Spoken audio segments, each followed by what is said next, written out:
اچھا وہاں پہ اللہ کے نبی صلی اللہ علیہ وسلم جو ہیں وہ ابوبکر صدیق رضی اللہ عنہ کو تسلی دے رہے ہیں، اور یہاں پر ابوبکر صدیق رضی اللہ عنہ اللہ کے نبی صلی اللہ علیہ وسلم کو تسلی دے رہے ہیں. کیا فرق ہے دونوں میں؟ جب اللہ کے نبی صلی اللہ علیہ وسلم ہجرت کر کے مدینہ جا رہے تھے تو پوری پلاننگ ہوئی ہوئی تھی. غزوہ بدر کا جو موقع تھا وہ سڈن تھا، پلاننگ نہیں ہوئی ہوئی تھی مسلمانوں کی کہ بھئی یہ جنگ لڑنی ہے. تو سب سے پہلا سٹیپ ہے پلاننگ. آپ کو پلاننگ کرنی پڑے گی، چاہے اس میں ہفتوں گزر جائیں، مہینوں گزر جائیں، کوئی مسئلہ نہیں ہے. دوسری جو اہم چیز ہے اس ویژن کو حاصل کرنے کے لیے، اس ویژن تک پہنچنے کے لیے، وہ ویژن تک پہنچنے والا شخص ایسا ہو کہ جو اس قابل ہو کہ وہ ویژن کو حاصل کر سکے.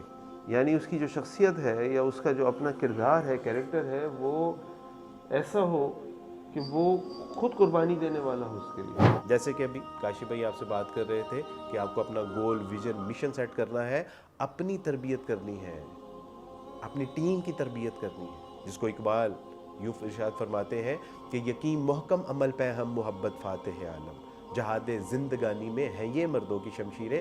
اور یہ آپ کو سیرت رسول صلی اللہ علیہ وسلم سے بآسانی میسر ہے. ایسا ویژن بنائے جو ویل آرٹیکولیٹڈ ہو، ڈاکومنٹڈ ہو، اور لوگوں کے ساتھ شیئر ہو سکے، لکھا ہوا ہو، اچھی طرح لکھا ہوا ہو، بالکل واضح ہو، سب کو پتہ ہو، بڑی آسانی سے سمجھ جائیں آپ کیا کرنا چاہتے ہیں. اپنی ٹیم تیار کرنا، ایسی ٹیم جو آپ کے ساتھ کھڑی رہے، ایسی ٹیم جو قربانی دینے کے لیے تیار ہو، ایسی ٹیم جو آپ کے پیچھے کام کو سنبھال سکے. اللہ کے نبی صلی اللہ علیہ وسلم کی سیرت کو آپ دیکھیں تو اللہ کے نبی صلی اللہ علیہ وسلم نے اپنے صحابہ کو تیار کیا. اپنی بات ختم کرتے وقت عمر بن خطاب رضی اللہ عنہ کا ایک واقعہ میں ذکر کرتا ہوں. جو عمر بن خطاب نے اپنی خلافت کے دور میں ایک مکان میں بیٹھے ہوئے تھے، وہاں کچھ ساتھی تھے. ان سے کہا کہ کوئی تمنا کرو.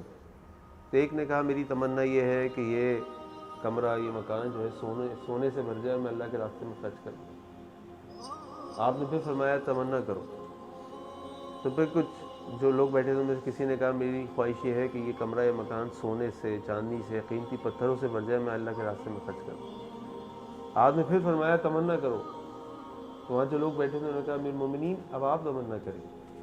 اور آپ نے کہا کہ میری تمنا یہ ہے کہ یہ کمرہ معاذ بن جبل، ابو عبیدہ اور اس طرح کے اور لوگوں سے بھر جائے، اور میں ان کو دنیا میں، ساری دنیا میں اللہ کے کلمے کو سربلندی کے لیے بھیج دوں. یعنی وہ جانتے تھے کہ جو وسائل ہیں نا، یہ مادی وسائل، اصل اہمیت ان کی نہیں ہے. اصل اہمیت رجال کی ہے. اصل اہمیت ان افراد کی ہے کہ جن کے دل میں اللہ کا خوف ہو، جو کچھ کرنا چاہتے ہیں اور اس کے لیے قربانی بھی دینا چاہتے ہیں. اور پھر جب وہ نکلیں گے نا تو انشاءاللہ یہ سارے کام ہو جائیں گے. تو اپنے آپ کو آپ تنہا یا کمزور نہ سمجھیں. جب آپ کام کرنا شروع کریں گے، آپ کے اندر وہ ساری چیزیں ہوں گی انشاءاللہ جو میں نے آپ کے سامنے رکھی ہیں، تو اللہ لوگ بھی بھیج دے گا، وسائل بھی بھیج دے گا، مواقع بھی بھیج دے گا. میں آپ کو ایک کتاب سجیسٹ کرتا ہوں. اس کتاب کا نام ہے یورپ پہ اسلام کے احسان. اس کا مصنف اس کے پہلے صفحے پہ ایک حکایت نقل کرتا ہے، اور وہ حکایت یہ ہے کہ ایک شیر کا بچہ جو اپنے ماں باپ اور اپنے قبیلے سے الگ ہو گیا، اور وہ ایک جنگل میں ایک چرواہا تھا جو کہ بھیڑ بکریاں چراتا تھا، اور وہ بھیڑ بکریوں میں آ کے جو ہے وہ رہنے لگا، وہیں کھانا پینا شروع کر دیا. اور چرواہا جہاں بھیڑ بکریاں چراتا اس کو بھی اس نے چرانا شروع کر دیا. اور کرتے کرتے کرتے کرتے جیسے بھیڑ بکریاں اچھل کود کرتی وہ بھی اچھل کود کرتا، بھیڑ بکریاں جو کھاتی اس نے بھی وہی کھانا شروع کر دیا. اور ایک دن اچانک وہ چشمے کے اوپر آیا اور پانی پینے لگا. تو ایک لومڑی نے اسے کہا، اس نے کہا کہ تم تو شیر ہو، تم ان بھیڑ بکریوں کے ساتھ کیوں رہتے ہو؟ تو اس نے کہا کہ نہیں، میں تو شیر نہیں ہوں، میں تو بکری ہوں. تو اس نے کہا کہ تم بکری نہیں ہو، ذرا اپنا چہرہ اس چشمے کے اندر دیکھو، تمہیں احساس ہوگا کہ تمہاری شکل و صورت بھیڑ یا بکریوں کی طرح نہیں ہے.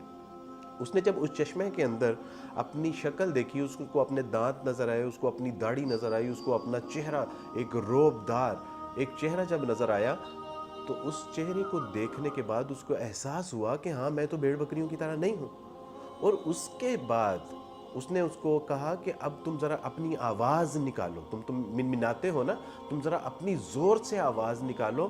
جب اس نے اپنی زور سے ایک آواز نکالی، وہ پورے جنگل میں اس نے ایک کھلبلی مچا کے رکھ دی.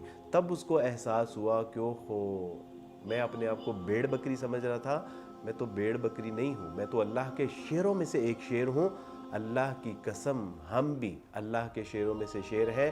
ہم کوئی بھیڑ بکریاں یا غلام قوم نہیں ہیں, ہم کوئی ایری غیری نتھو کیری قوم نہیں ہیں, ہم اللہ کے شیروں میں سے ایک شیر ہیں. اللہ سبحانہ و تعالیٰ نے ہمیں اپنے دین کے لیے منتخب کیا ہے. کنتم خیر امت اخرجت للناس, تمہیں نکالا گیا ہے, تمہیں اللہ سبحانہ و تعالیٰ نے اپنے دین کی نشر و اشاعت اور اس کی سر بلندی کے لیے پیدا کیا ہے.